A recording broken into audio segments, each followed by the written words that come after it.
What is it like to live between two cultures whose view of water is completely different?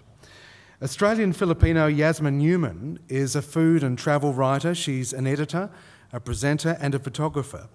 And her work features in a range of media, including Feast, MasterChef Magazine, Delicious and Selector magazines, as well as SBS Food Online, where she presents kitchen conversations from the Philippines. From her childhood to now, reflections on water from Yasmin Newman.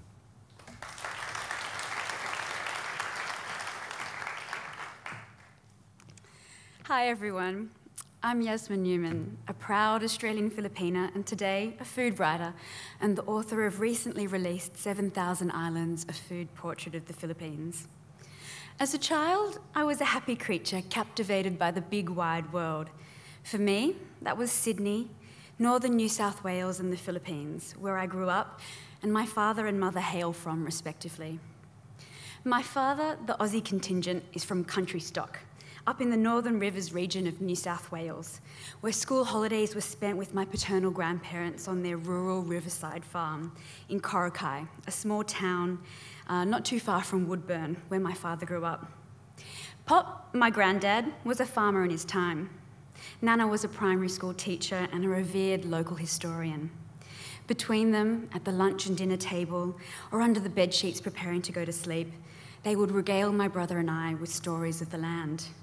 And as farmers will attest, this went hand in hand with water, of the droughts, floods, and the constant ebb and flow of the Richmond River, the region's main artery, that shaped the land on which they lived and toiled. Pop was like many of the district's farmers in his day. Following his service in the Second World War, he was awarded a working dairy farm. But as fate, or the weather would have it, in the 1950s, it coincided with a period of intense rain on the eastern seaboard, and this caused a series of floods throughout the decade. Dairying was hard in these conditions, and cattle were often sent away in extremis to wait out the rain until pastures dried. Despite hard work, the farm flailed. In the 60s, a global sugar boom would have far-reaching ripples. Locally, the mill at Broadwater put out a call for the sweet cane, and many farmers, like my grandfather, made the switch to the hardier crop, which was transported on barges from farms down the river to the mill.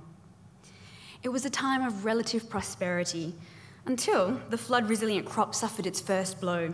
Dry, frosty mornings engendered by the subsequent period of regional drought. Again, local agriculture suffered. Dairy farms are still largely absent from the area, but a frost-resistant sugarcane strain has seen its continuance in the Broadwater region to this day. As my brother and I idled the days away on a swing strung on an old eucalyptus tree, and we jumped carefree into the river, I'd think of my father being carried to a neighbour's property on higher ground, stranded, fearful and in awe, on an iron bed waiting for the water of the big flood of '54 to subside, just as my grandmother had told me about. How different our lives seemed, me as a city girl. But as I touched my feet into the same water that rose up when he was a child, I felt bound to my father anew. The impact of water on everyday life and agriculture became apparent and was ingrained upon this young girl sheltered from its realities in Sydney. On the other side of the world, rain from above and the watery deep also touched upon my consciousness. In the Philippines, an archipelago nation composed of 7,107 islands, water is everywhere. Travelling through the country every 2 years to visit my mother's family, I felt water's presence in countless forms. In Manila, Pasig River, which borders my family's apartment, stunk and sludged its way into the forefront of my mind. 1 million or so people live in shanty towns upon the banks of the city's main estuary, and the resulting residue makes its way down the river to Manila Bay. Today, the river is cleaner, but there are new problems. The city's recent floods have been exacerbated by exponential development and outdated urban infrastructure, and the river, ill-equipped to handle such surges, has overflowed, drowning this city built largely on low-lying land, and with it many of its residents. There were also the trips to Luzon, the main island, there were also the trips from Luzon, the main island and home of the chaotic capital, to my family's hometown of Mindoro, when we travelled by Ro-Ro, giant roll-on, roll-off ferries that would ship us, cars and countless jeepneys overflowing with produce from the north across the short but sometimes turbulent sea. The same Ro-Ros would return across the Gulf loaded with bounty from Mindoro, including native sugar bananas known as saba and sacks upon sacks of rice, for which the region is known. My maternal grandparents owned a rice mill, so the latter was a trade they knew well. I used to play in that mill, enamoured by the dusty smell of unhusked rice and the sounds of workers laying it out to dry on the hot bitumen outside. This, of course, was during dry season. When wet season arrived, there was strain on the farmers and workers who were unable to transport the freshly harvested grain from the farms across the waterlogged roads or dry it at the mill before it became mouldy. As my family feared the loss of stock, I was hit by the destructive power of what had previously seemed so innocuous and simple: rain. Holidays in the Philippines were more formative than I could ever have imagined. Passing the days eating shaved ice halo-halo and sour sinigang soup, I developed a taste for the country's rich and varied food. Back in Oz, my mother prepared favourite Filipino dishes, and her culture was conveyed in each mouthful I took.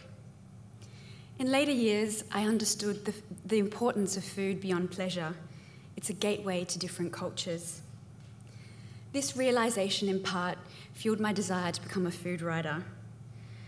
And the off-the-radar status of the Philippines as food ignited a hope to write a book about the culture and its cuisine, to help cast it above the radar's beam. Researching the book, a process which took more than 4 years, journeyed me deeper into the Filipino psyche, and, as it turned out, through the waterways and surrounding seas of the country. Most foreigners' image of Filipino food is one of lechon, whole roasted suckling pig, or adobo, a lip-smacking vinegar and soy braise with chicken. Essentially, one of meat. While this image is true, it is only part of the picture. I dedicated a chapter to water and the food found within it in my book, an extract of which I will read now. Separately, the 7,000 plus islands of the Philippines are specks against the vast ocean. Together, they are a nation. Like the strings of a floating net, water divides, but it also binds them. It is much a part of the country as the earthy isles. Seafood is a constant in Filipino lives. Before outsiders arrived, the Chinese with pigs, Spanish with cattle, and American with their tinned items, locals gathered food from the watery deep. Seafood is the purest form of Filipino food. It is the country's native cuisine. Time-old cooking techniques continue to this day. Inihaw, roasting over coals, halabos, steaming, sinigang, poaching in broth, and kinilaw, ceviche. Experience proved that a fresh catch is best unmarred and needs little adornment. A taste for preserved seafood is also handed down through generations. Before refrigeration, fish were semi-cured in vinegar, smoked or sun-dried to extend their life, while a generous season of prawns was fermented to make shrimp paste.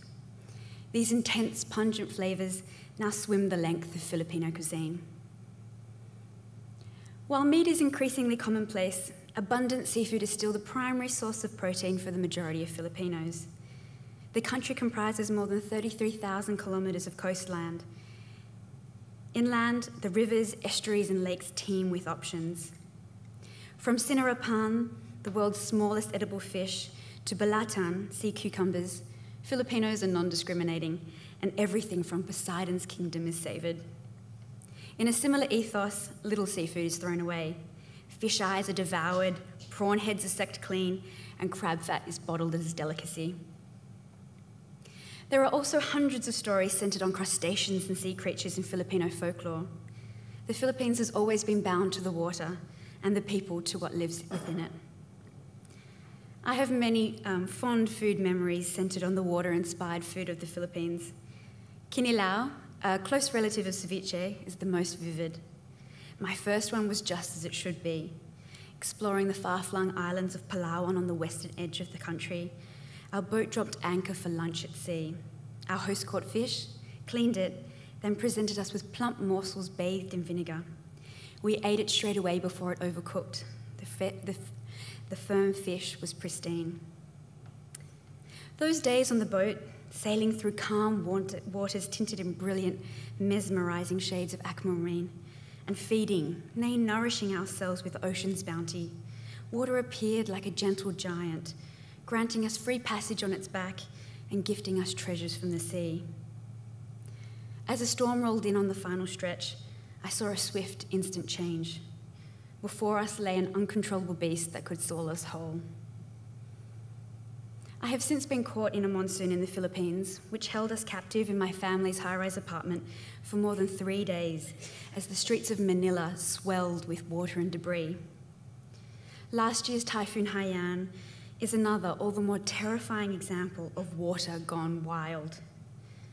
Thankfully, my own family was not in the eye of the storm, but the devastation that swept over large parts of the Philippines is testament to the destructive power, with more than 5,000 fatalities and an estimated 4 million people left homeless. I now live on New South Wales' Central Coast, an hour north of Sydney, in a house less than 500 metres from the beach.